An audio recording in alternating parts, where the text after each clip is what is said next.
Hi students, this is P. Venkateswarlu, lecturer in physics, APR Junior College, Tatipudi.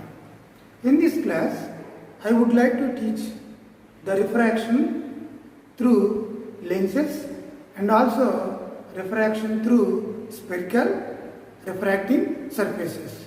And we derive the lens maker's formula, which is very important for IP examinations as well as competitive examinations, and also derive finally what is the equivalent focal length of combination of lenses. So these are the topics to be discussed in this class. What is a lens? It is a transparent material made with two refracting surfaces. At least one is curved surface. That is called a lens. We know the types of lenses in lower classes. There are two types of lenses. What are the two types of lenses? The first one is convex lens, and the second one is concave lens.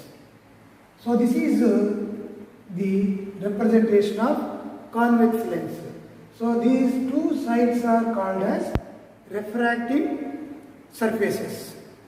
So when the refracting surfaces are facing towards the rarer medium or the medium in which the lens is kept, such a lens is called convex lens. So the representation of convex lens is like this. So this is one refracting surface and this is the another refracting surface. So this is convex lens and this is called concave lens. So these are the representation of two types of lens. Here we are observing what is optical center of the convex lens and center of curvature of the convex lens and radius of curvature, principal axis and first focal point, second focal point. So by observing the diagram of the two types of lenses, we can observe what are the important terms that are explained in the two types of lenses. Suppose if you are observing the convex lens, which is like this. So we can take the first curved surface, that means towards the left. Then we can form a sphere. So this is the sphere and the center of the sphere is represented C1. And the other side, the other refracting side is also forms another sphere whose center is represented C2. So C1, C2 are the center of curvature of the first refracting surface and the second refracting surface. And we can define some important terms. First one is pole, second one is center of curvature, third one is radius of curvature. This is represented this is C, and fourth one is principal axis and principal focus. So in this we can write first focal point and second focal point. So these are the terms which was already learned in mirrors. Similarly, in the lens also we can observe what is pole, or otherwise this can be taken as optical center. Optical center. Suppose if you take the first curved surface or refracting surface, We observe in the center of the sphere formed by this refracting surface. So what is optical center or pole? Pole means already we learned in mirror. The center of the refracting surface of the first one is called pole. So this is represented as a pole. So this is pole. Okay. So P is the pole of the first refracting surface of the convex lens.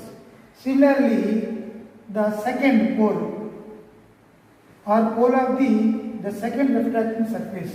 That means the center point of the second refracting surface is also called pole.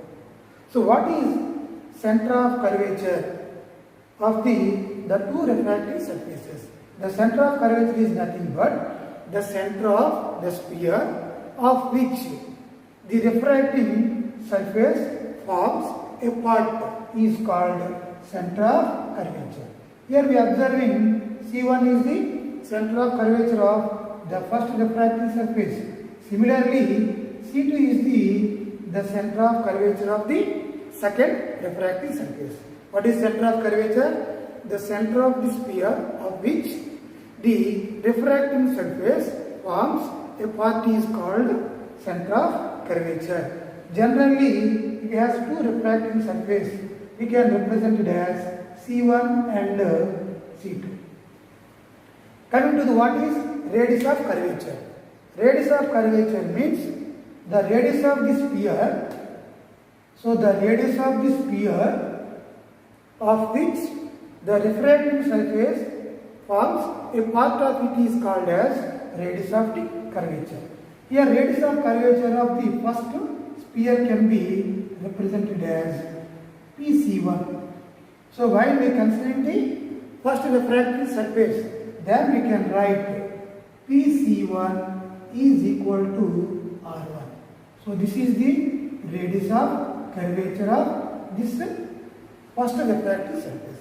Similarly, what is the radius of curvature of the second refracting surface? That can be written as P2C2. This is R2. Let us say this is P1, this is P2. Okay. So the center of the radius of the sphere of which the second refracting surface forms a part is called the radius of curvature. Okay. So radius of curvature PC1 or we can write P1C1 is equal to R1, P2C2 is equal to R2. The radius of curvature of the sphere of which the two refracting surfaces forms a part is called radius of curvature. So R is equal to like this. Principal axis. So what is principal axis? The straight line or the line which connect the center of the center of curvature of the two refracting surface and optical center. So this can be taken as the optical center. So the center point of the two centers or the convex lens is called optical center. So this is called optical axis. So the vertical line which divide the two refracting surface equally is called optical axis. So the center point of the optical axis is called optic center. So this is called optics.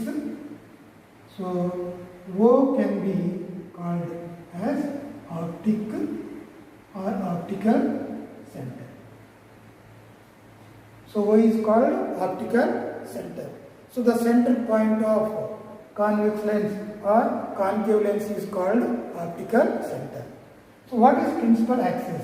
Principal axis means the line joining the center of curvatures of the two refracting surface and optical center is called principal axis. It is a straight line that connect center of curvatures of the two refracting surface along with the optical center is called principal axis. So that is principal axis.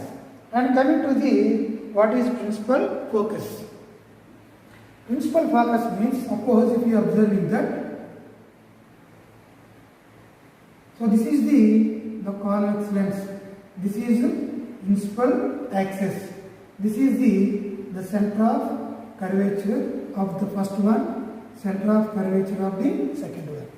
Suppose when a parallel beam of light is incident on the refracting surface of the convex lens, and after refraction takes place, the two light rays are converged at one point on the principal axis.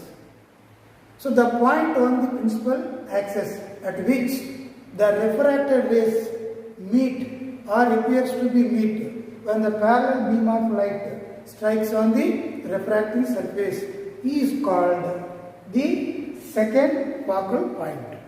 So this is called as second focal point FT. So this point is called image point. So this is the image point. How we can define with respect to image? The image point formed on the principal axis when the parallel beam of light rays incident on the convex lens is called second focal point. So this is second focal point. So the distance between the optical center and the focal point is called F, which is focal length.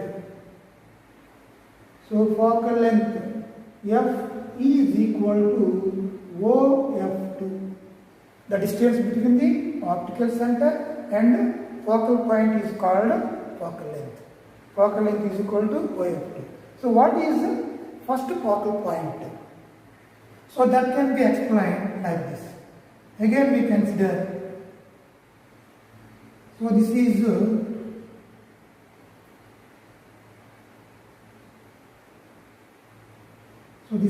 principal axis.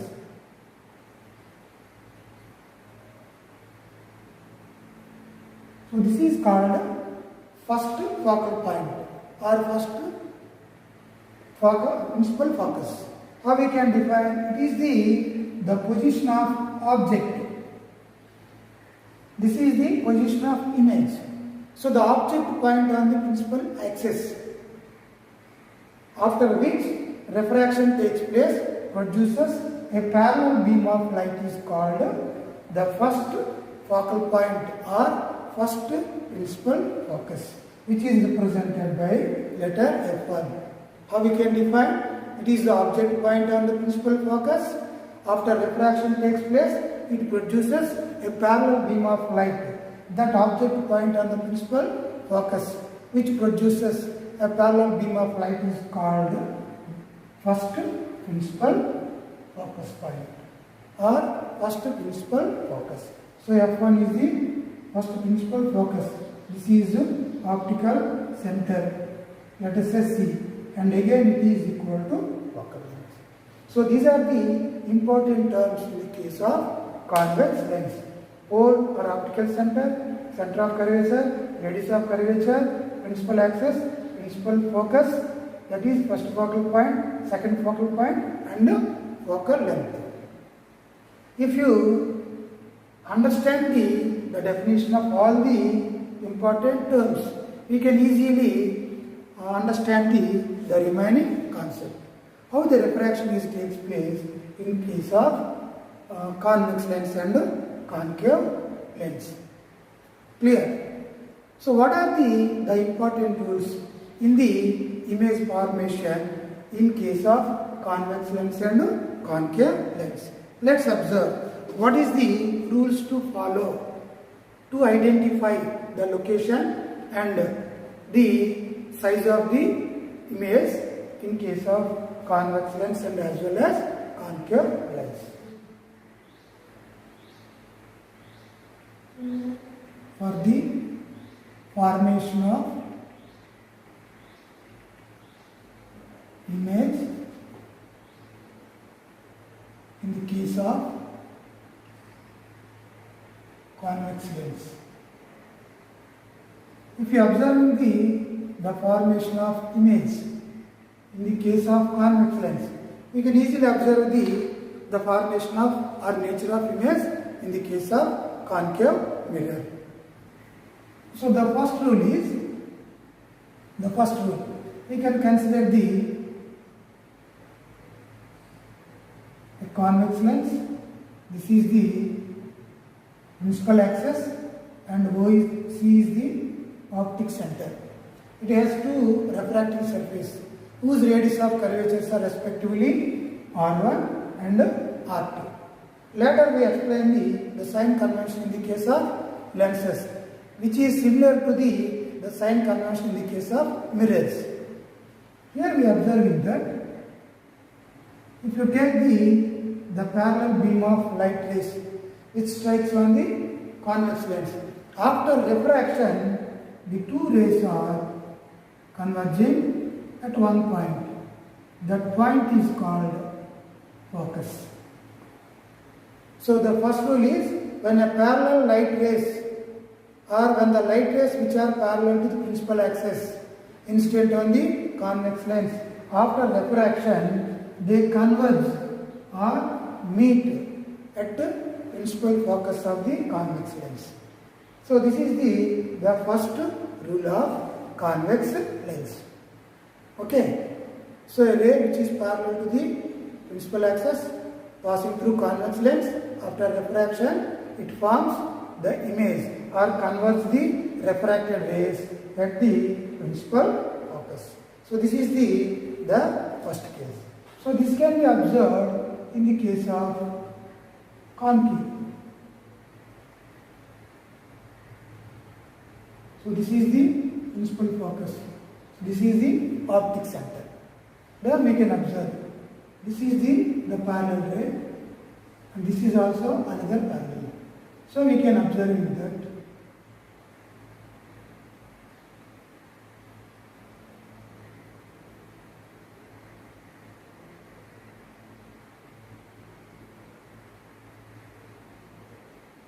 So this is the focus. So in the case of the concave mirror, so this is concave lens. So here we are observing that, so when the rays which are parallel to the principal axis strikes on the surface of concave lens, here the rays are divergent after refraction takes place. But we can extend the refracted rays in the backward direction. So these two rays appears to be coming from this point. So these two refracted rays are divergent from this point. So this point is also called as focus. So this is the formation of image at the principal focus in case of concave lens. Coming to the rule 2. Second one. So this is principal focus. So the ray which is passing through the optic center is undeviated and gets refracted in the straight path. Here we are observing that this is the light ray which is passing through the optic center undeviated and moves in the straight path. So without any refraction or deviation, that cannot be observed in the case of the light ray which is passing to the optic center of convex lens. Here also we are observing the same phenomena. That means when a light ray passes through the center of the concave lens without any deviation like this. So this is optic center.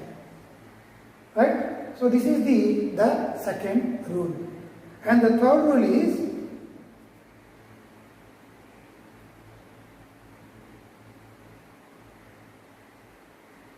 so this is the principal axis, optic center. Suppose if the object is passing through the principal focus, then what happens? After refraction takes place, it produces a parallel beam of light. Already we explained what is the definition of first principal focus. second principal focus. Depending upon that two, we can explain the third important rule. Suppose, so these are the light rays which are coming from the object O. After refraction takes place, the two light rays becomes parallel. So this produces a parallel. So this is called focus. So the rays coming from the focus of a convex lens, after refraction takes place, it produces a parallel beam of light. Okay? So these are the light rays which are passing through the focus of the convex lens. After refraction takes place, it produces a parallel beam of light, or the light rays which are parallel to the principal axis. Similarly, here also we are observing the same pattern. So this is the principal axis. Then we are observing the rays coming from the focus. So we can write here. This is the incident light. So this is the incident light. So we can write like this. So what happens after refraction takes place? It produces a parallel beam of light. That means here we observe it. This is a parallel beam of light, and this is also producing a parallel beam of light. Okay. So when the light rays passing through the focus of the concave lens, after refraction, it produces the parallel beam of light rays, or the rays which are parallel to the principal axis. So these are the three rules used to identify the position and nature of the image. Clear? So in order to take the two rays among the three to form image and also observe the nature of the image. Let's observe what is the position and nature of the images formed by the convex lens and also concave lens. First observe the nature of the images and their positions in the case of convex lens. So position and nature of images formed by convex lens. So if you know the rules for ray diagram to identify the formation of image, you can easily explain what is the position and nature of the images formed by the convex lens.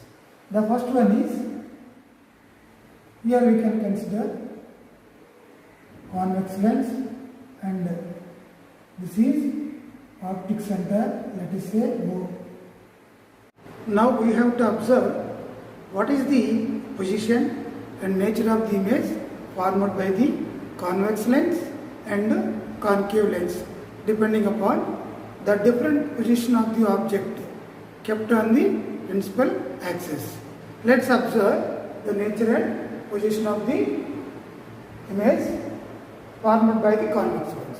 First we observe that when the object is kept at infinite distance, infinity means the light rays are coming parallel to the principal axis. That means when the object is at infinity, means u is equal to infinity. After refraction takes place, all the refracted rays are converging at one point. That point is called focus. So the image in the first case is nothing but a point size image which is formed at focus. So the nature and position of the image is nothing but it is point size image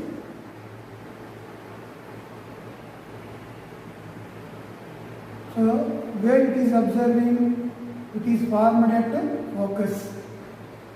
And what is the nature? Whether it is real, inverted or virtual, upright. So this is real inverted image. Real inverted image. So when the object is at infinity distance, the image formed by the convex lens is real inverted and point size image which is formed at its focus. So this is the first condition of formation of image by convex lens. Coming to the second case, when the object is lies beyond the 2f value. Already we explained that in order to locate the position of image, we consider only two rays.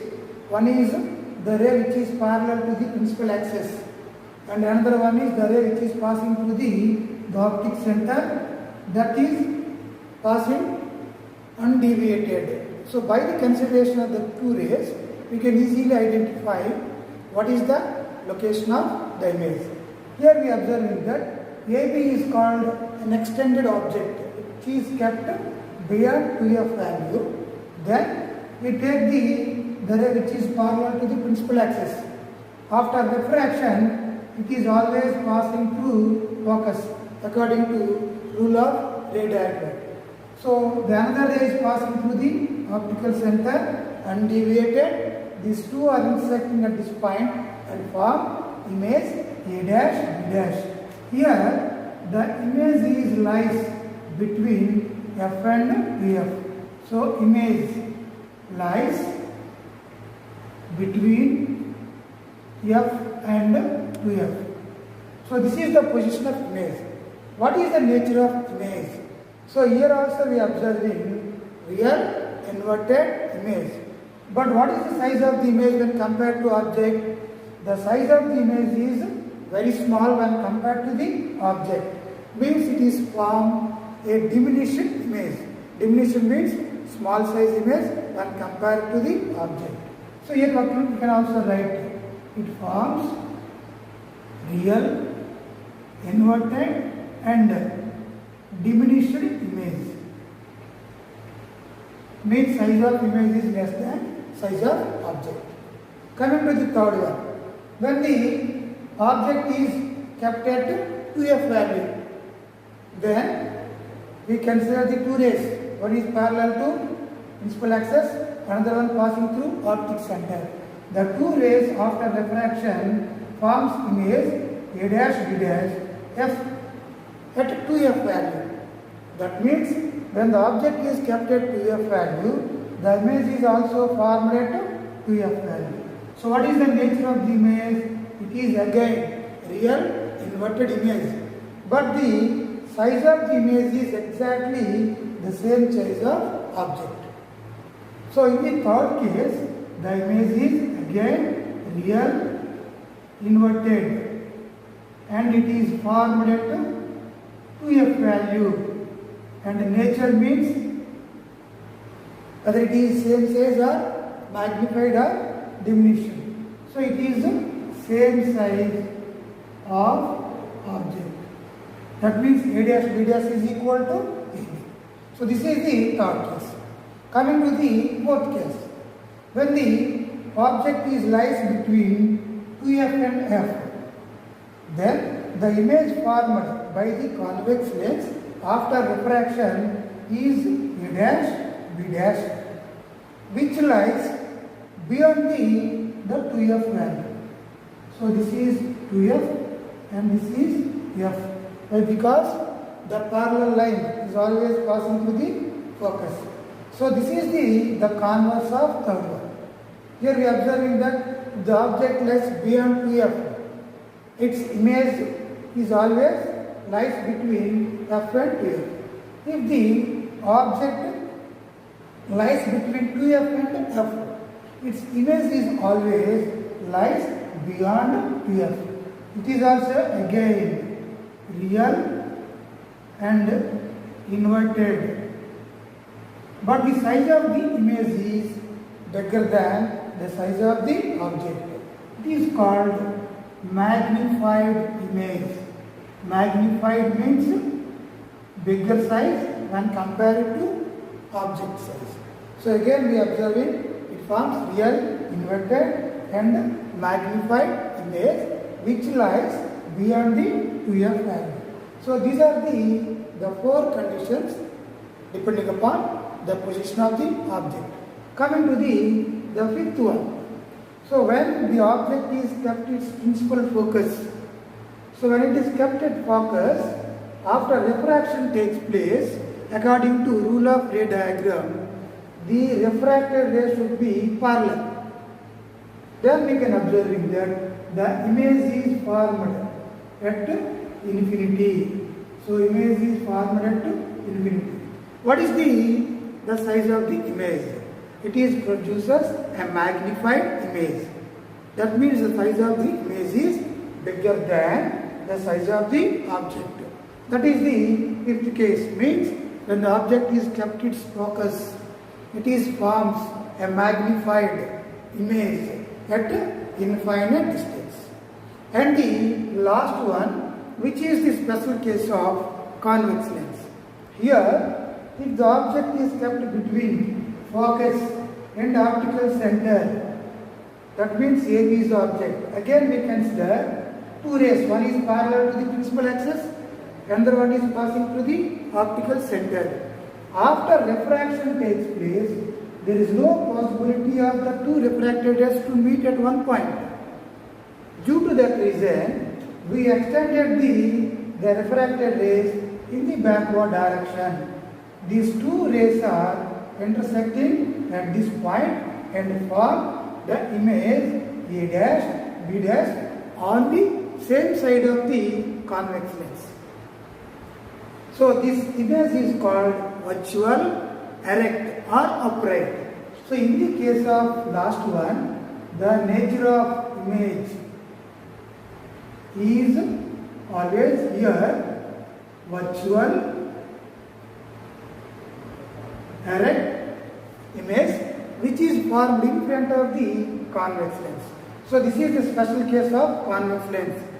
When the object is lies between focus and optical center, its image is always formed in front of the convex lens, which is called virtual, erect and magnified image. Here we are observing that the size of the image is bigger than the size of the object. So this is the condition we used in the simple microscope. So in this situation, the convex lens acts as a magnifying glass, means a simple microscope, which is used in the watch mechanics and jewelry shops. So when the object is kept between focus and optical center, it forms a magnified, virtual, erect image, which acts as a magnifying glass. So these are the position and nature of the images in the case of convex lens. What about the nature and position of the image formed by the concave lens? So in the case of concave lens, whatever the position of the object that is kept on the principal axis, the concave lens always forms a virtual, erect image. Whether the object is kept any position, that means beyond 2f or beyond f or at f or between f and 2f. So that is the only case here we observe. Here we are observing that AB is an object which is kept beyond the principal focus. Again, ray parallel to principal axis, which is passing through the principal focus after refraction. The concave lens is called diverging lens. The convex lens is called converging lens. So after refraction, in all the cases, the refracted rays are converging to one point on the principal axis. Okay, but in the case of concave lens, it is called diverging lens. Hence we can extend the refracted ray in the backward direction, and the two rays are intersecting at one point, which is formed image A dash B dash. So the size of the image is small when compared to the size of the object. So it is called diminished image, and it is also formed in the same side of the concave lens. Hence it is also called virtual erect. So concave lens always form a virtual erect diminished image.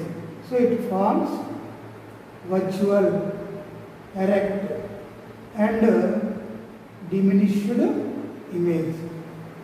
So this is the nature and the position of the image formed by the concave lens. So the focal length of the convex lens is positive, that is converging lens. The focal length of the concave lens is always negative. For a convex lens, the focal length is positive. For a concave lens, the focal length is negative. So depending upon the focal length, we define what is power of convex lens or concave lens. Now define what is power of a lens, what is its SI unit, and later we derive the lens maker's formula based on refraction of light on refracting curved surfaces. Basing on that, we can also find the mathematical expression for the combination of lenses. What is the equivalent focal length of the combination of lenses? And finally, we solve some problems based on lens maker's formula and combination of lenses and power of lens. Coming to what is power of lens? Power of lens means the reciprocal of its focal length is called power of lens. Suppose if we observe in that, so this is the convex lens. When two rays which are parallel to convex lens are strikes on the refracting surface. After refraction takes place, the two rays are, after refraction takes place, the two rays are refracted and they are converging at one point. That point is called focus. So what is the ability of the lens to converge or diverge? The rays which are incident on the convex lens or concave lens is called the power of lens. Suppose if you consider the another size of convex lens. So this is another size of convex lens. While we are incident the parallel rays, but this lens is converging the incident rays at some other point. Let us say this is F1. But the distance between the optical center and the focus is called focal length. This is also called as focal length. But this focal length is different from this focal length. That means the ability of bending of the incident rays which are falls on the lens is changes. So the ability of the lens to converge or diverge the incident rays is called power of lens. So how we can define the power of lens means the ability of lens to converge or diverge the incident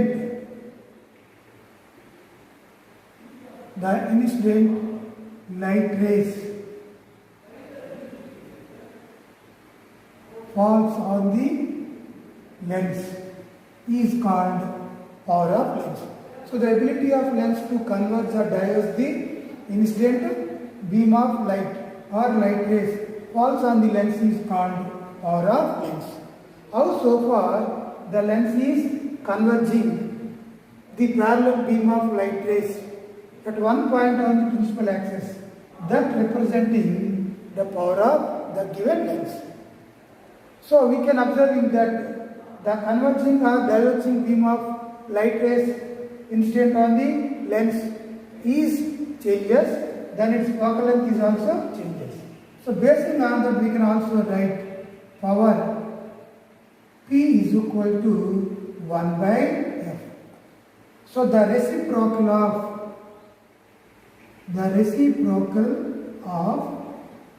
its focal length,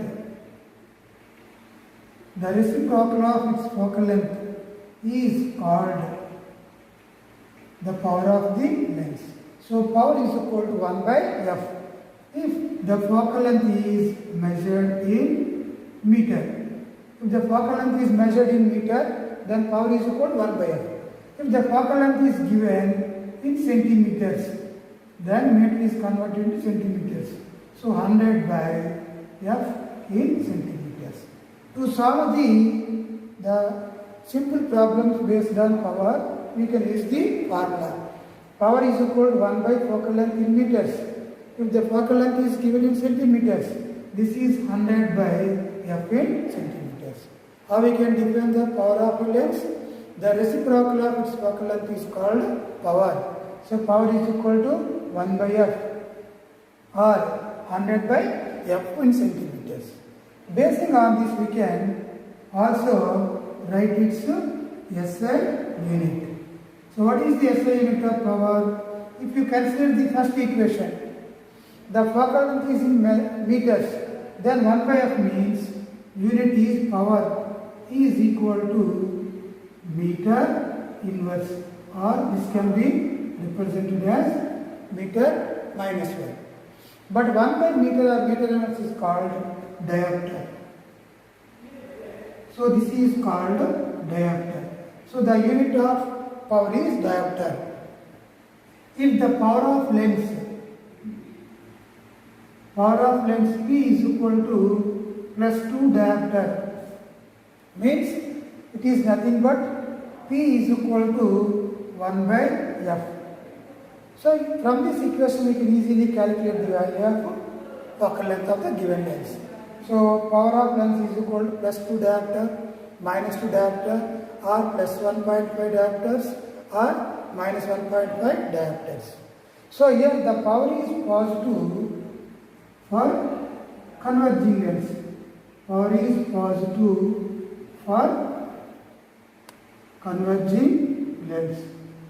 Converging lens means it is convex lens. If the power is represents plus diopters, then the usual lens is convex lens. The power is negative. Then that lens is called diverging lens. So diverging lens means we can write that is concave lens. So this is the simple definition of power of lens, and its SI unit. If the power is positive, we use the convex lens. If the power is negative, we use the diverging lens, that is concave lens. Let's observe the refraction of light on the spherical refracting surfaces. So generally refracting surfaces are two types. One is convex. So one is convex refracting surface. So this is called convex refracting surface. That means if the convex surface is facing towards the rarer medium, then that spherical refracting surface is called convex refracting surface. So this is the convex surface which is facing towards the rarer medium. Such a surface is called convex refracting surface. And coming to the second one. Second one is concave refracting surface. Means if the concave surface is facing towards the rarer medium, then it is called concave refracting surface. So this is convex refracting surface, this is concave refracting surface.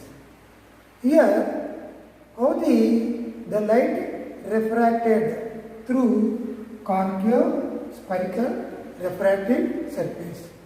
So that can be observed in two cases. When the object is lies in rarer medium, image is formed in the denser medium, first case. And the second case, when object is present in denser medium and image is formed in rarer medium. So based on the two expressions, we derive the lens maker's formula. So first we can find the refraction at convex spherical surface. So this is the convex spherical surface. So how the refraction takes place in the convex spherical surface? So that can be observed by using this diagram. The first condition is when object lies in rarer medium, image is in denser medium. So this is the convex refracting surface. When a point object is kept in front of the lens or in rarer medium, it forms the real image. That means on the other side of the convex refracting surface.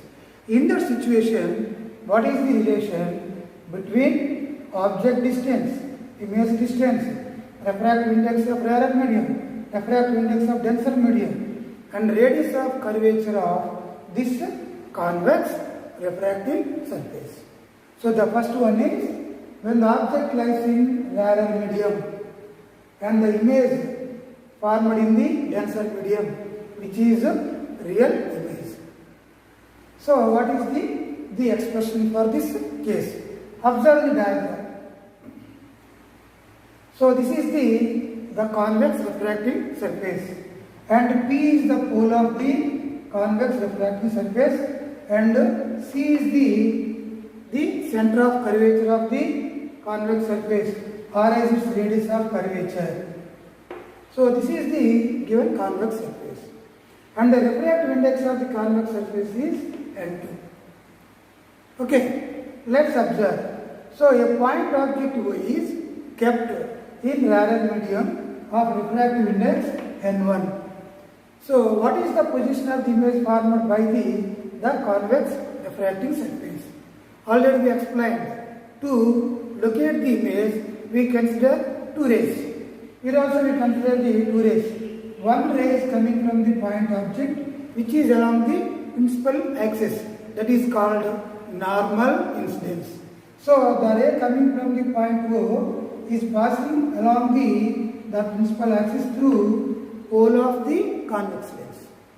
And another ray is OA, which strikes at the point A on the convex refracting surface. So we know that for convex lens, if you consider any curved surface, the center of curvature is act as the normal to the both curved surfaces. So if you consider this curved surface, then the center of curvature is act as the normal for the incident ray and refracted. Okay, so OA is the incident ray that strikes at point A on the convex refracting surface. So when it is moving from rarer to denser, it is always bending towards the normal. So the refracted ray AI is always bending towards the normal and strike at point I. So this is the one refracted ray and this is the another refracted ray, and the two rays are meet at one point, form a real image I. Then observe the representation of object distance and image distance.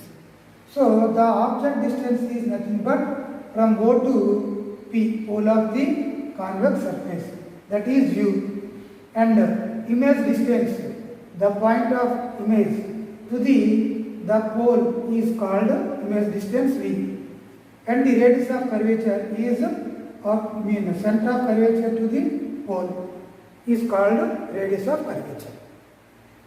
If you draw a normal from point A along the principal axis, so the point of intersection on this point on the principal axis is represented as M.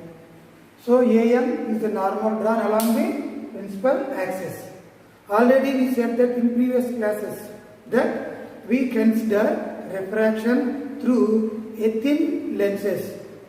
So basing on that, the pole is exactly coincide the normal. That means instead of pole we consider the optical center. But here only we consider the one curved or convex refractive surface. Then what is the relation among all the values? Here we can assume that alpha is the angle between the incident ray and the principal axis. Similarly, beta is the angle made by the refracted ray of image with the principal axis, and gamma is the angle made by the principal axis with the center of curvature. Okay, alpha, beta, gamma are the angles made by the object or incident ray with the principal axis, and refracted ray with the principal axis, and center of curvature of convex surface with the principal axis. Let's observe. If you observe the angle of incidence, what is angle of incidence? The angle between the incident ray OA and the normal drawn at the point of incidence. Here normal is nothing but the center of curvature represented by dotted lines. So the angle between the incident ray and normal is taken as I. And what is angle of refraction? The angle between refracted ray, that means AI, and normal drawn at the point of incidence. So AC, that is R. Okay. Then we can observe from triangle we can take AOC. From triangle AOC we can find the opposite angles alpha, gamma, and here I is the exterior angle. Suppose if you consider, so this is angle of incidence. So this is the angle we consider. So this is the angle. So this is I, this is O, and this is point C. So this is gamma, this is alpha. So A, O, C. If you consider the triangle AOC, these two are opposite interior angles. So the sum of opposite interior angles is equal to the exterior angle. Then we can write I is equal to nothing but alpha plus gamma. Alpha plus gamma. Here we can write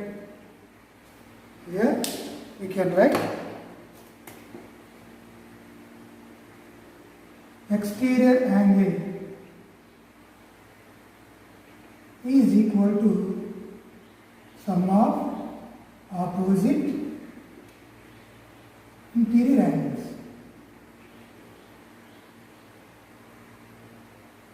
So we can write I is equal to alpha plus gamma. Okay. So from this we can calculate the value of alpha and gamma by using the triangles. So in order to find the value of alpha, which is very small, we can find the tan alpha, which is nearly equal to alpha. So the assumptions are like this. For thin lengths, tan alpha is equal to alpha, tan beta is equal to beta, tan gamma is equal to gamma. So first we find the value of tan alpha. So we can consider the triangle OAM. So from triangle OAM we can calculate tan alpha is equal to, so OAM tan alpha is equal to opposite side by adjacent side.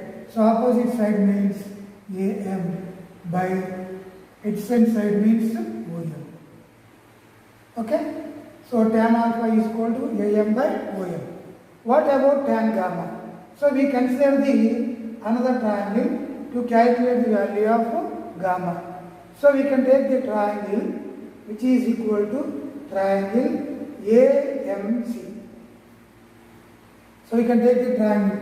So from triangle AMC, we can write tan beta, tan gamma is equal to. So AMC, tan gamma is equal to opposite side by adjacent side. Opposite side is AM by adjacent side is nothing but MC. So substituting these values, so substitute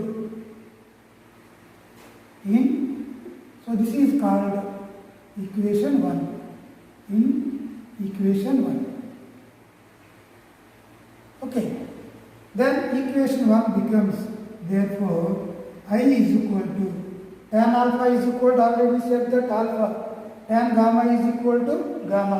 So we can write tan beta is equal to beta and tan gamma is equal to gamma for small thin lenses. If the angle of incidence is very, very small, then we can write I is equal to alpha plus gamma is equal to, what is tan alpha? So AM by OM plus AM by MC. Take AM common. So this becomes 1 by OM plus 1 by MC. So this is called equation 2.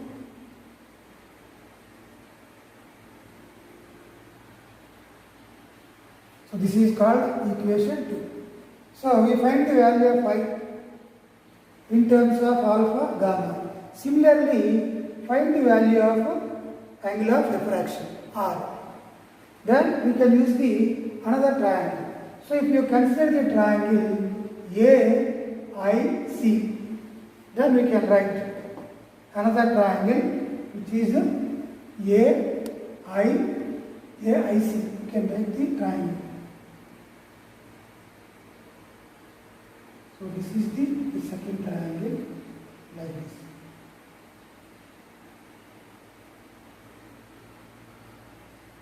So this is gamma and this is angle of refraction. This is equal to beta. So this is A and I, this point is C. Okay, so from the, you can write second one. From the triangle AIC, we can again observe these two are opposite interior angles. Gamma is the exterior angle. We can apply the same condition. Sum of opposite interior. So interior angles is equal to exterior angle. So what is the exterior angle? Gamma. So we can write exterior angle gamma is equal to opposite interior angles R plus beta. But we want to find the value of R. So implies R is equal to gamma minus beta. Okay. So R is equal to gamma minus beta. Again we can find the value of gamma by using tan gamma, beta by using tan beta from the triangles. So we can find the values of tan gamma and tan beta. So we can write tan gamma is equal to, already we find the value of gamma. Tan gamma is equal to AM by MC. What about tan alpha? Tan beta. So tan beta is measured from triangle AMI. So we can write from triangle, so we can write from triangle AMI,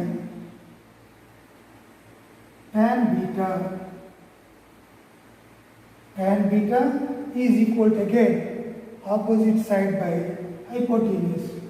So AM opposite side and hypotenuse is mi. So this is tan beta. Substitute the value in this equation. So R is equal to gamma means Am. Take Am common and 1 by MC and minus 1 by Mi. Okay. So Am take common and in place of gamma 1 by MC, in place of beta 1 by Mi. So this is called equation 3. R is equal to Am into 1 by MC minus 1 by Mi. So here we are observing that we apply the Snell's law. What is Snell's law? N1 into sin I is equal to N2 into sin R. The angle of incidence in the rarer medium is equal to refractive index into the angle in the denser medium. Refractive index in the rarer medium is N1 and angle is I. For small angle of incidence or thin lenses, sin I is equal to I. So from Snell's law,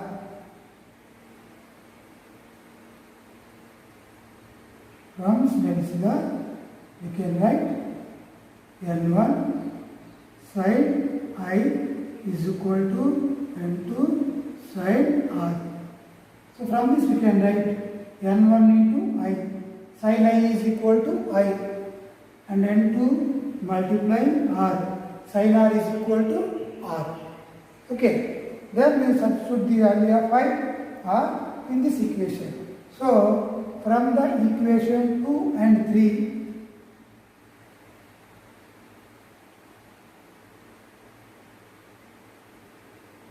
so from equations 2 and 3,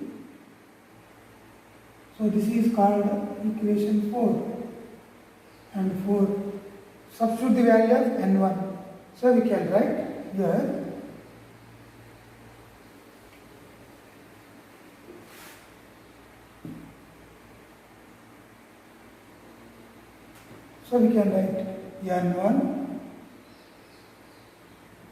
N1 multiply I means from the equation 2, that is we can take the Am common, Am into 1 by Om plus 1 by MC is equal to N2 into R. So N2, again take Am common. So what is value of R? R is equal to Am into 1 by MC minus 1 by Mi. So from Snell's law, N1I is equal to N2R for thin lenses or the angle of incidence is very small. Substitute the value of I and R in this equation.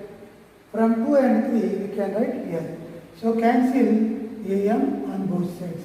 And finally N1 by Om plus N1 by MC is equal to N2 by MC minus M2 by Mi.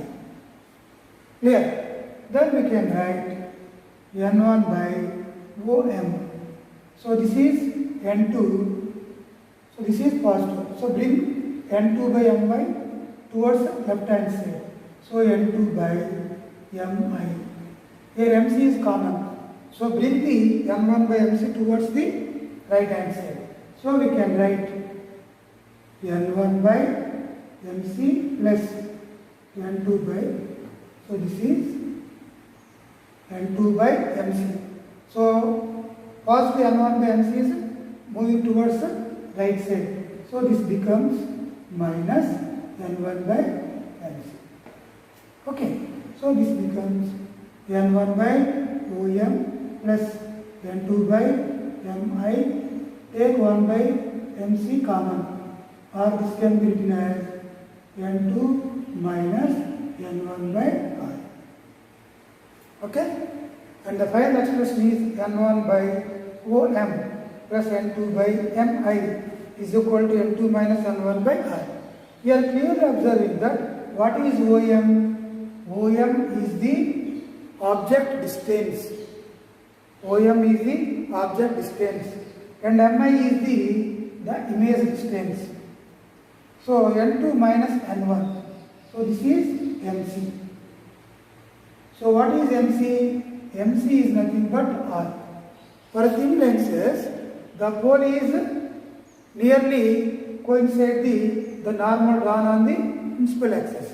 So PC is nearly equal to the assumptions made. That is, PC is nearly equal to MC and PI is equal to MI. Similarly, OP or OM, so OM is equal to OP. Okay, these assumptions are made such that if the lens is very thin, then we can apply the sign convention, or we can write this is N1.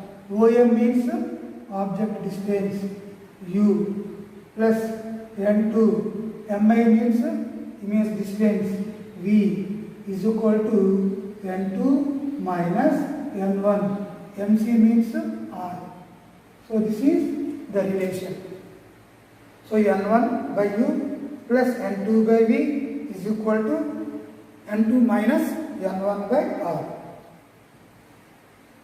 So apply the sign convention.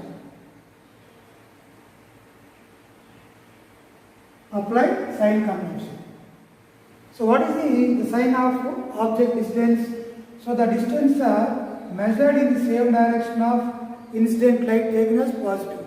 But the object distance is measured from pole to the point object in the opposite direction of incident light. Hence we can take U or object distance is negative. The image is real, which is formed inside the denser medium. So it is measured in the direction of incident light from pole to image towards right side and radius of curvature.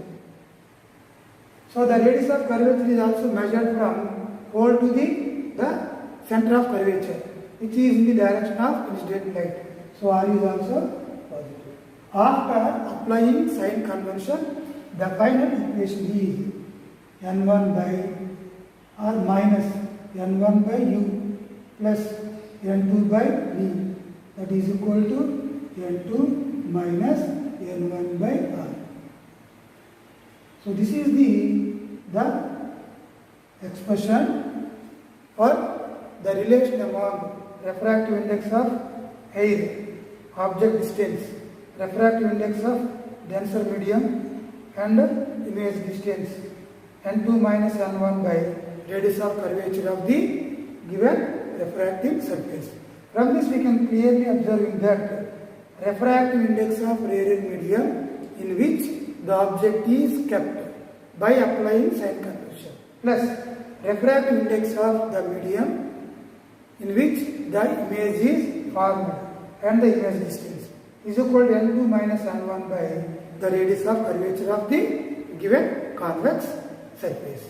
So this is the formula when the object lies in rarer medium, when the convex surface is facing towards the rarer medium. Okay.